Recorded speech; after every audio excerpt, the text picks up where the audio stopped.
Why did Shikamaru become the 8th Hokage? What was Kakashi doing all this time? Enjoy watching. In Chapter 81, we saw the 8th Hokage, Naruto's deputy, took on the role. All logical. The video could end here, but many have a question. Why Shikamaru? Since we were told that a Hokage is someone who can protect the village alone. The first to hold this position was the person known as the God of Shinobi, the only person Madara respected and considered a worthy opponent. Thanks to Hashirama, the village acquired the tailed beasts and became a powerful settlement. Next, his brother Tobirama took over, making significant changes in Konoha. He established a Shinobi Academy, allowing the new generation to train and grow stronger. He also created the Leaf Police, and like his brother, he was considered one of the world's strongest shinobi. Following him is Hiruzen, who held the Hokage post twice and held the title of the Shinobi Professor. Despite disagreements, he could also protect the village alone. Not much can be said about Minato, as he didn't hold the position for long, but he managed to defend his settlement. His name struck fear into many shinobi. Even Sanada, whom I considered one of the weakest among them, protected the residents of the Leaf during the crisis of Pain's attack. After her, leadership fell to Kakashi, who wasn't particularly eager for the title. However, at that moment, there was no one else worthy of the Hokage position. Besides, the name Copy Ninja Kakashi was well known. Hatakia played a significant role in protecting the shinobi world from Kaguya. Thanks to this, he maintained peace and helped rebuild the village after the war. But let's be honest, without Naruto's presence, the Fourth Shinobi War would have ended quickly. Kakashi wouldn't have become a hero, and the Five Great Nations Alliance wouldn't have held up for long. So, for me, Kakashi is a necessary measure with intelligence and strategic thinking. He's suitable for governing the village, but not for its defense. However, he always had Naruto by his side for that. Eventually, Naruto achieved the title of Hokage and became the strongest among those who held the position. Thanks to him, a peace was established between the nations and good times arrived. Unfortunately, because of this, Shinobi grew weak, and now, difficulties have arisen again.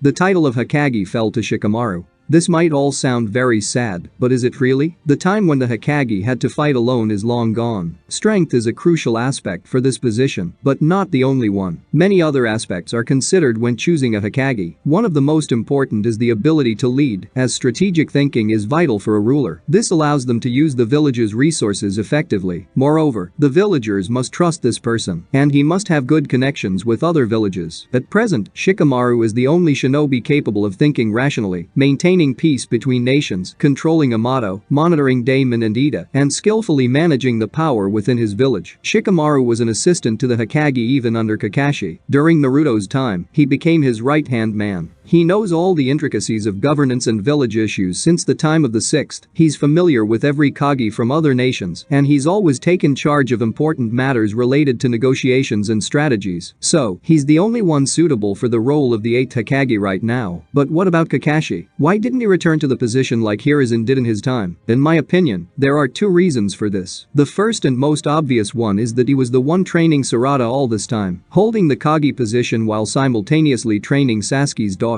would have been very challenging. There's another possibility, which will be revealed later. He might have an entirely different task now. Or simply, the authors didn't want to dedicate time to old characters. Moreover, don't forget why the 3rd Hokage returned to his position. It was done specifically to prevent Dunzo from gaining power, as he was putting forward Orochimaru for the position. The 3rd, to prevent this, told the feudal lord that his student wasn't ready and that he would return as Hokage, which satisfied the feudal lord. Hiruzen didn't want Dunzo to put his own man in the 5th seconds place. And even more so, he didn't want to let Dunzo become Hokage himself. That's why he returned, to find a worthy successor. That's the sole reason the 3rd took up the position again. But in Shikamaru's case, there's no such reason. The position of the 8th belongs to the one who earned it. That was the only option, aside from Sakura. Because if we consider strength among shinobi, she'd be stronger than Shikamaru. But in terms of intellect, she'd never match up to him, especially now, in this difficult time. Moreover, Sakura has other problems. Her husband has become a traitor again, and her daughter constantly talks about the need to save Boruto, who, in everyone else's opinion, killed her best friend Naruto. I hope you won't ask about Sanada, as she's too old, even though she looks young, and involving her in all of Konoha's problems would be pointless. And again, there's no reason here like Hiruzen's. In essence, Shikamaru was already a Hokage. He handled most of the work together with Naruto. He knew what was happening in the village better than anyone else. The Jonin undoubtedly supported his candidacy, as did the village elders. universe. And they relied not on the new Hokage's strength, but on his experience and strategic thinking. Therefore, the outcome is evident. However, in the first episode, we see the village in ruins. Is this Shikamaru's fault? No, he became Hokage during times when he needed to fight against the strongest enemies, against Otsutsuki, against the Ten Tails. And during Naruto's time, all the nations united to stop the Ten Tails. I don't believe that Shikamaru isn't fit for the role of the 8th. He may lack physical strength, but that doesn't make him bad. Hashirama, Tobirama, Hiruzen, Minato, Tsunade, they all became strong because of war. They toughened themselves and thirsted for power. The same can be said for Naruto. He dreamed of great strength, and his path was very challenging. But Shikamaru didn't aspire to strength. This was shown from the very beginning. His greatest strength lies in his intellect, which no one else possesses. That's why he's worthy of wearing Naruto's cloak. Because there are no other worthy candidates. As for strength, no matter how formidable an enemy might be, Shikamaru can come up with a plan to defeat them. And he's already demonstrated that. But we're waiting for a mighty hero who can protect the entire universe with a single blow. But you know what? Shikamaru can devise a plan to protect this universe, using the resources and people he knows. And for now, it's too early to judge whether he's a good Hokage or a bad one. Despite being weaker than all the previous ones, he's also more brilliant than all of them. Share your opinion in the comments. Do you agree with me, or is there someone more worthy? Good luck to all.